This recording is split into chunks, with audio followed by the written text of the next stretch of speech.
शौर्य की गलतियों के लिए करण होगा सबके सामने शौर्य पर गुस्सा, लेकिन प्रीता बचाएगी करण से शौर्य को सबके सामने और होगी प्रीता शौर्य के लिए करण पर गुस्सा और शौर्य को होगा प्रीता के अंदर अपनी मां होने का एहसास। जी हाँ दोस्तों, कुंडली भाग्य के आने वाले धमाकेदार एपिसोड में जब पुलिस वाले राजवीर पल्की के एंगेजमेंट में ड्रग्स की तलाशियां सबकी लेकर चले जाएंगे, तभी करण की नजर और किसी पे नहीं बल्कि शौर्य पर पड़ेगी और शौर्य सैंडी को एक साथ राजवीर पल्की के रोके पर देखकर करण को काफी बड़ा शौक लगेगा और करण अपने मन में कहेगा कि ये शौर्य राजवीर के रोके पर क्या कर रहा है। अगर राजवीर ने शौर्य को रोके की सेरेमनी में बुलाया है तो ये छुप क्यों रहा है। यह सोचते हुए जब करण शौर्य के पास आएगा और गुस्से से करण शौर्य को ड्रग्स का डाउट लिए शौर्य को कहेगा कि ड्रग्स के लिए पुलिस यहाँ पर तुम लोगों ने बुलाई थी। तभी यह सुनकर शौर्य को काफी बड़ा शौक लगेगा। जहाँ पर प्रीता ऊपर घर में अपने कमरे का दरवाजा जोर से खटखटाएगी और चिल्लाएगी, तभी घर का एक नौकर प्रीता के कमरे के दरवाजे से गुजरेगा। तभी नौकर किसी के खटखटाने की आवाज सुनकर दरवाजा खोल देगा। जहाँ पर करण नीचे सेरेमनी में सबके सामने शौर्य पर ड्रग्स का इल्जाम लगाते हुए कहेगा कि शौर्य, मैंने तुमसे सवाल किया है कि पुलिस को यहाँ पर तुमने बुलाया था, क्या तुमने कोई ड्रग्स की साजिश की है राजवीर के साथ। तभी यह सुनकर शौर्य कुछ बोल नहीं पाएगा और तभी जब प्रीता सबके सामने नीचे आएगी और अचानक से प्रीता करण के सामने आकर करण को कहेगी कि मिस्टर करण लूथरा, क्या हुआ,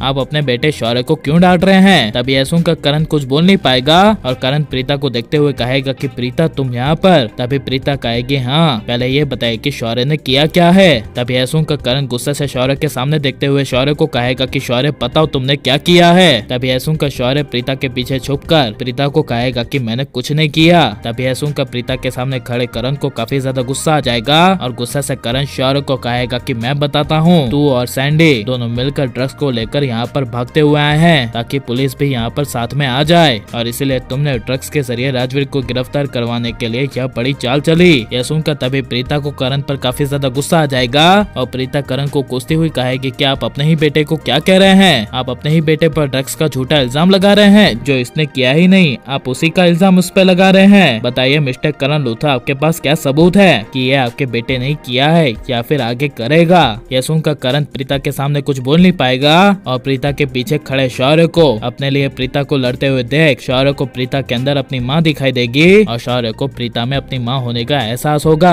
जहाँ पर जब निधि अपनी चुप्पी तोड़कर आगे आएगी और प्रीता को कहेगी कि प्रीता तुम करण से दूर रहो। तभी यह सुनकर प्रीता को काफी बड़ा शौक लगेगा और निधि करण को कहेगी कि प्रीता ने जो कुछ भी कहा सही कहा, लेकिन तुम यहाँ पर गलत हो। और निधि प्रीता के सामने करण को कहेगी कि तुम हमारे बेटे पे इल्जाम लगा रहे हो, जिसे सुनकर करण को काफी बड़ा झटका लगेगा। जहाँ पर जब निधि गुस्से से शौर्य को कहेगी कि शौर्य चलो अब घर चलते हैं, बहुत तमाशा हो गया और करण तुम्हारा भी बहुत हो गया, अब चलो। तभी यह सुनकर करण कुछ भी बोले बिना सिर्फ प्रीता के सामने देखते हुए प्रीता को अनजान बनते हुए बस देखता रह जाएगा और करण अपने कदमों को पीछे बढ़ाते हुए अपने घर की ओर चला जाएगा। और लेकिन प्रीता को निधि की असली सच्चाई करण के सामने और पूरे परिवार के सामने ले आनी चाहिए क्या नहीं, या फिर प्रीता को अपने गलत बेटे शौर्य का साथ देना चाहिए और राजवीर को करण को अपने बेटे होने की असली सच्चाई बतानी चाहिए क्या नहीं। और आप माँ बाप और दोनों भाइयों को यानी करण, प्रीता और शौर्य राजवीर को एक होते हुए देखना चाहते हैं क्या नहीं, ये सब हमें कमेंट में जरूर बताएं और आप प्लीज इस वीडियो को लाइक शेयर हमारे चैनल को सब्सक्राइब करें।